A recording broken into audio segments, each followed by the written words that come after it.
चले गए थे तुम दोनों? मैं कितनी परेशान हो रही थी। कोई एहसास भी है तुम दोनों को? चलो अंदर।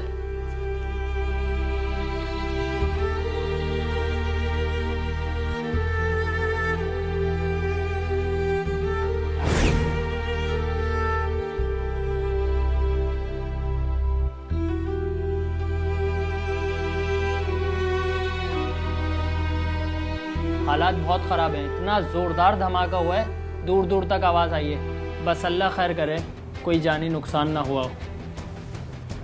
चलो दाऊद, तुम जाकर अब सो जाओ।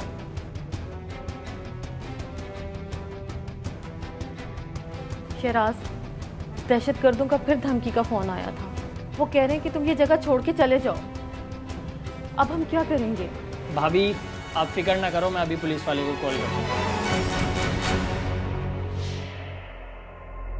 इस शहर में मजहबी जमातें भी हैं जो मुसलमानों को इस्लाम के नाम पर तकसीम कर रही हैं। सियासी जमातें भी हैं जो अपने कारकुनों की लाश पर अपनी सियासत की दुकान चमका रही हैं। इस शहर में तशद्दुद भी है और फिरका वाराना जुल्म भी।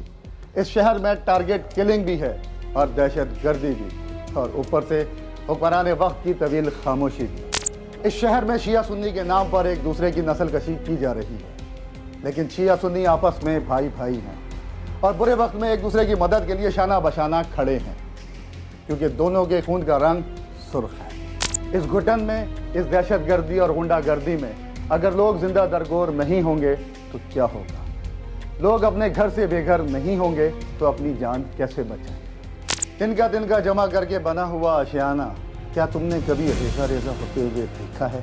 और अगर नहीं देखा तो चेहरा कराची की आंखों में आंखें डाल दो, अपनी आंखों में कयामत सजा दो।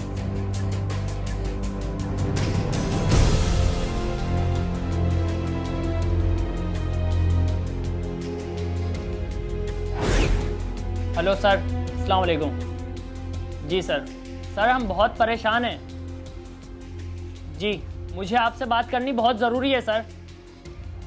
अरे मैं थाने नहीं आ सकता सर, लोग हमारी जान के दुश्मन बने हुए। मैं थाने नहीं आ सकता, जान को खतरा है हमारी। अरे छोड़े इन बातों को। भाई मर गया मेरा, कोई पूछने के लिए आया? आधी रात बीत गई है, कब आएंगे आप? अच्छा चलें ठीक है, मैं इंतज़ार कर रहा हूँ आपका। सही है, ओके, अल्लाह हाफिज़। क्या कह रहा था? वो बोल रहा है हालात ख़राब हो गए तो मेरी ड्यूटी तलब कर ली गई है। अब जैसे ही वो थाने के लिए निकलेगा हमारे घर होता हुआ आएगा। बस ये सब मिले हुए हैं, वो यहाँ क्यों आएंगे? उनको यहाँ से फूटी कोड़ी नहीं मिलने वाली। और मोहसिन के लिए भी तो ये हमें तसल्लियां ही देता रहा है, और वो अपनी जान से चला गया। मैं बेवा हो गई, मेरा बच्चा यतीम हो गया, और मेरा ये जन्नत जैसा घर तबाह बर्बाद हो गया। मैं कहीं की नहीं रही, मेरी खुशियां लुट गई, मैं बर्बाद हो गई। और वो जब आएगा वो दहशतगर्दों की ही जबान बोलेगा। मैं तो कहती हूँ कि हम यहाँ से चलते हैं। मैं ये सोच रही थी कि अम्मी के घर हैदराबाद चले जाते हैं। जब यहाँ हालात ठीक हो जाएंगे तो फिर वापस आ जाएंगे ना। भाभी वो पुलिस वाला आ जाए, वो देखते हैं क्या बात कर रहा है, फिर उसके बाद हम फैसला करते हैं। ठीक है, आप बेफिक्र हो जाएं, फिर आप उसके बाद जो फैसला करेंगी मैं आपकी बात मान लूँगा। ठीक है, थोड़ी देर रुक जाएं, बस वो आने वाला है।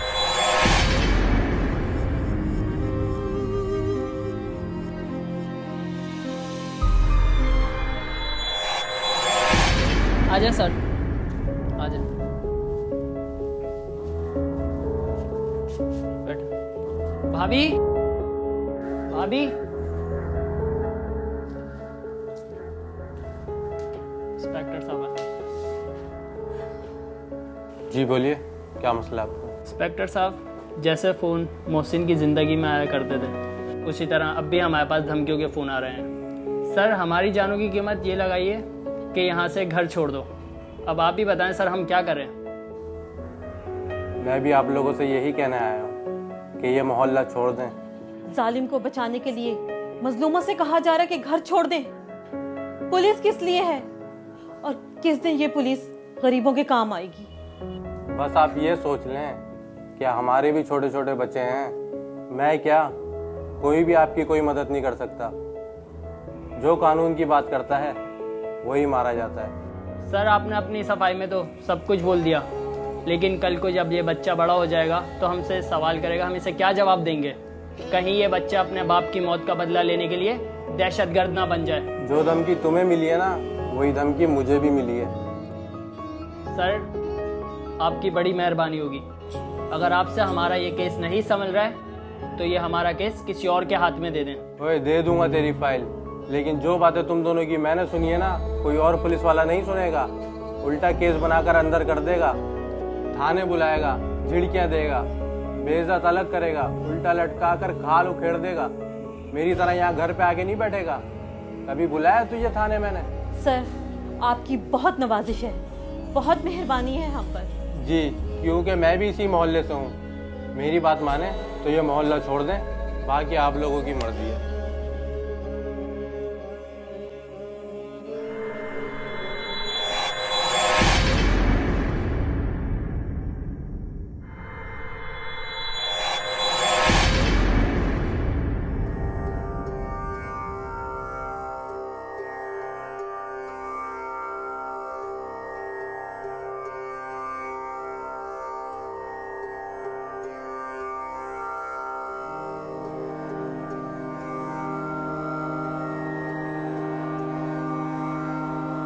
अम्मी मैं आपसे एक बात पूछूं? जी बेटा बोलो। अम्मी पापा कब आएंगे? आते ही होंगे। मामा मैं पापा के साथ स्कूल जाता था, आज भी मैं पापा के साथ ही जाऊंगा। स्कूल बंद है दाऊद। नहीं, मुझे पापा के साथ जाना है। चलो उठो, आज मैं तुम्हें तुम्हारे पापा से मिलवा ही लाती हूँ। शेराज, शेराज। जी बोलिए भाभी, क्या हुआ? देखो दाऊद बहुत जिद कर रहा है, ये अपने पापा से मिलना चाहता है। आज हम इसको इसके पापा से मिलवा ही लाते हैं। वैसे भी इसको एक ना एक दिन पता चलना ही है भाभी, हम इसको ले चलते हैं। चलो आओ शिराज, तुम्हें तुम्हारे पापा से मिलवा के लाओ। आओ।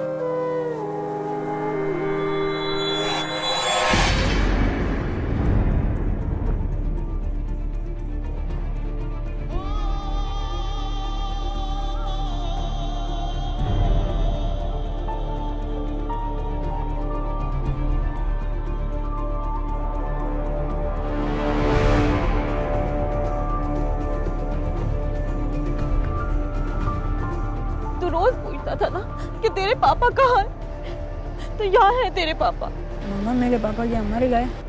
मार दिया तेरे पापा को उन जालिमों ने।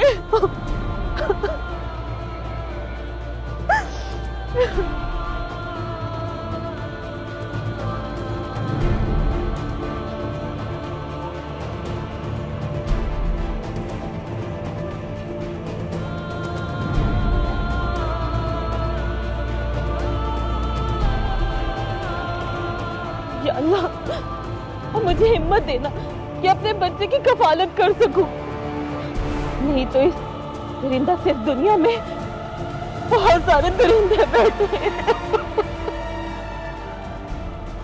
चल चले बेटा, अब कभी जिद मत करना पापा से मिलने की। भाभी हम हैदराबाद क्यों जाएंगे जब हमारा अपना यहाँ पे घर है?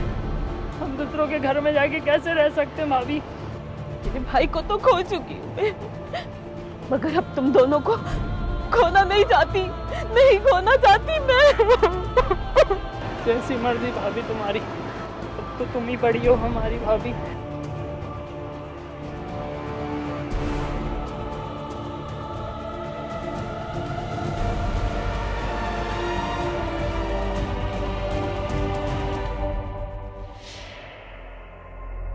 क्या हम कराची को बचा रहे हैं? क्या इस शहर को हम बसा रहे हैं?